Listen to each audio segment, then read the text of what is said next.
जय श्री कृष्णा। आज हम सुनेंगे शनिदेव के जन्म की कथा।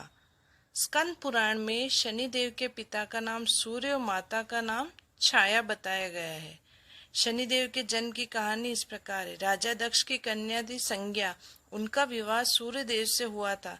संज्ञा सूर्यदेव के तेज से परेशान रहती थी। इससे वह सूर्यदेव की अग्नि से बचने का मार्ग तलाश रही थी। इसी समय दिन पर दिन बीतते गए। तब तक संज्ञा ने व्यवस्थ, मनु, यमराज और यमुना नाम की 3 संतानों को जन्म दिया। एक दिन संज्ञा ने फैसला किया कि वे तपस्या करके सूर्यदेव के तेज को सहन करने में सक्षम बनेगी, लेकिन अपने बच्चों के पालन में कोई दिक्कत न आए और सूर्यदेव को उनके फैसले की भनक नहीं लगे। इसके लिए संज्ञा ने अपने तप से अपनी ही तरह की एक महिला को पैदा किया और उसका नाम स्वर्णा रखा। यह संज्ञा की छाया की तरह ही थी, इसलिए इसका नाम छाया भी हुआ। संज्ञा छाया को बच्चों और सूर्यदेव की जिम्मेदारी देकर तप के लिए चली गई और यह राज किसी और को न पता चले, यह निर्देश भी दिया।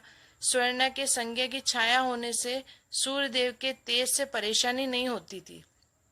इसी बीच स्वर्णा ने भी सूर्यदेव की 3 संतानों मनु, शनिदेव और भद्रा को जन्म दिया। कहा जाता है, जब शनिदेव छाया के गर्भ में थे तो छाया भगवान शिव का कठोर तप कर रही थी।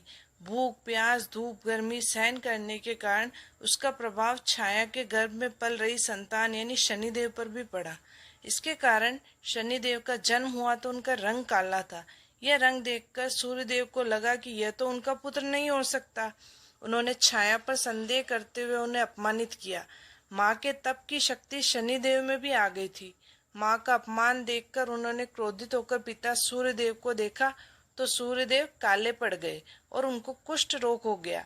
अपनी यह दशा देखकर घबराए हुए सूर्यदेव भगवान शिव की शरण में पहुंचे। तब भगवान शिव ने सूर्यदेव को उनकी गलती का एहसास कराया। सूर्यदेव को अपने किए हुए का पश्चाताप हुआ। उन्होंने क्षमा मांगी। तब कहीं उन्हें फिर से अपना असली रूप वापस मिला। लेकिन इस घटना के चलते पिता और पुत्र का संबंध हमेशा के लिए खराब हो गया। इसीलिए सूर्य पुत्र शनिदेव अपने पिता पुत्र में कभी नहीं बनती है।